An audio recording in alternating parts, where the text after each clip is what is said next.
આ બધું જેને વિજય જીવનમાં ભવસાગર આપણે કહ્યું ને, અરે ભવસાગર વાલા લાગે બહુ ભારે. એક માટે ભવસાગર બહુ ભારે છે અને એક માટે ભવસાગર બહુ જીવવા જેવો છે. સમજો, આપણે હમણાં સરસ ધૂન બોલી અને હું સાહેબ હારો તાલમાં નતો હાલ્યો હે, તો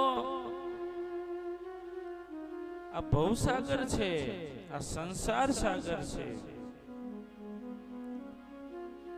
એમાં જો આપણે વિજય મેળવવો હશે તો આપણા શરીર રૂપી આ રથને આપણે શું રીતે ચલાવવો પડશે. બાકી જેને કઈ કરવું જ નથી ને, જેને કોઈને કઈ મર્યાદા જ નથી, જેને કઈ વિવેક જ નથી, હું કયા કુટુંબમાં આવું છું એ મારે કઈ કુટુંબને લેવા દેવા નથી, મારી પેઢીઓને કઈ લેવા દેવા નથી. જે હોય